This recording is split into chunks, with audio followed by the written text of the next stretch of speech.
Hej venner, det er Nikolaj her. Fragtmanden har lige været forbi med en Samsung Gear S2 Classic. Og den her video, det er simpelthen bare en quick and dirty unboxing eller afboxing af det her ur. Og så kommer vi med en anmeldelse senere. Men lad os nu bare få kigget på, hvad der er i æsken. Ja, det ser jo sådan set helt rigtigt ud. Det starter meget godt.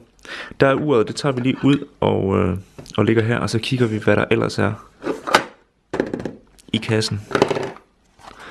Og det ser jo meget fint ud. Der er en ekstra rem, den kommer tilbage. Så er der en oplader, og det ser noget trådløs opladning. Bum.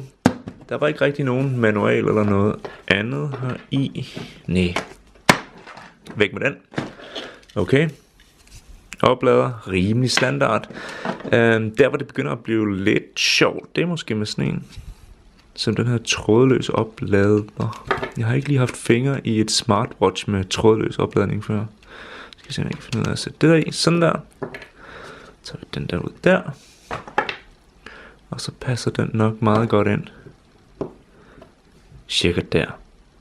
Lad os lige få sat noget strøm til den. Okay, så har vi fået sat strøm i. Der er opladeren. Så lad os prøve at dumpe uret ned og se hvad der sker. Ja, der er lys. Mere lys.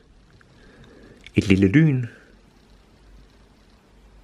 Det ser ud som den lavede. Jeg kunne godt tænke mig at vide hvor meget strøm der var tilbage. Det kom der, 86%. Så er vi sådan nogenlunde i business. Så kan vi vist godt prøve at tænde det, og så få parret det med telefonen. Det jeg er lidt spændt på her, det er, at det kører jo Tizen. Så jeg ved ikke lige, hvordan det spiller sammen med Android Wear, men det må tiden vise. Den kan i hvert fald køre på andre Android-telefoner end kun Samsung-telefoner. Okay, så er jeg lige rykket ud af det meget stærke sollys, for vi bedre kan se skærmen. Og den fortæller mig, at jeg skal installere Samsung Gear på min telefon. Så det kan vi da godt prøve. Og det jeg sidder med her, det er en Nexus 6P Samsung Gear. Install. Open. Så er der noget velkomst. Connect to Gear står der. Bum. Så skal den lige have en masse tilladelser. Searching for Gear. Så lægger jeg den her ned. Og den har nu fundet. Den har fundet uret. Så vælger jeg den, og så siger den connecting. Og så må vi se. 6P pair. Det lyder meget godt. Tap OK to install Gear S2 plugin to allow data transfer. Yes. Okay, så der er et ekstra program. Den skal have adgang til det hele, kan man se.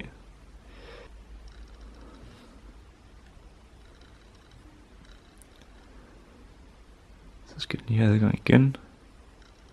Så skal den have en Samsung Accessory Service. Okay.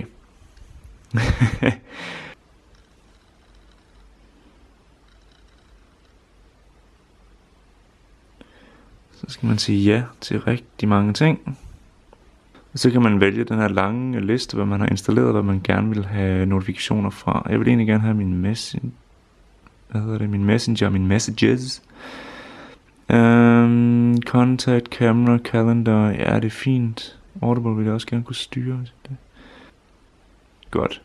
Nej, jeg skal også have min Twitter client på der. Okay. Så springer vi lige tilbage til uret nu. Sådan fik vi lidt fokus der. Jeg kan vælge nogle watch faces og sådan noget dernede. Kan jeg se, let's try it. Der er den her bezel. Okay.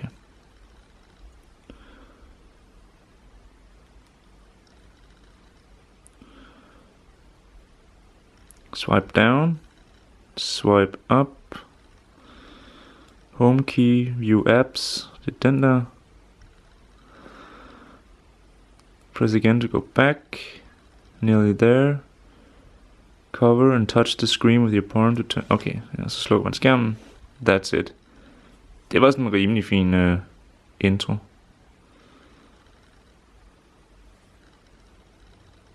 Og så er den egentlig op at køre. Der er noget batteristatus, og der er noget med noget skridt-tæller hernede. Jeg ved ikke, om I kan se det på videoen, men skærmen er sindssygt skarp. Det ser virkelig godt ud. Jeg går i gang med at teste det. Det er ret sjovt med det her. Den her bezel. Okay, nu er jeg nået til enden og...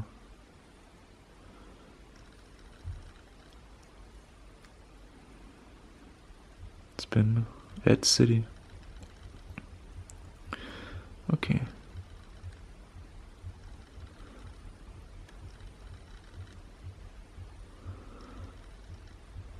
Så kan jeg fortælle den, at jeg er i København måske. Over Kanarieøerne.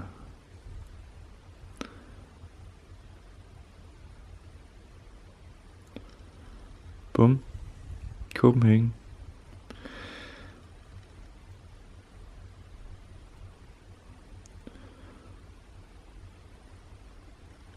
Skal vi se, om der er puls?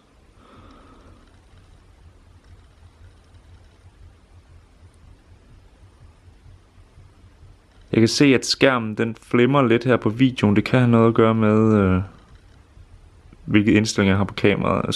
Skærmen på uret er i hvert fald super skarp. Jeg kan lige prøve at rode lidt med kameraet senere. Sådan, så har jeg fået indstillet alt mit health stuff.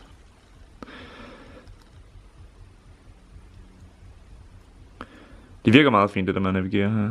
Vejret. Vi skal da have vejret ind også. Add City on your phone. Okay, så skal man tilbage til telefonen for at gøre det.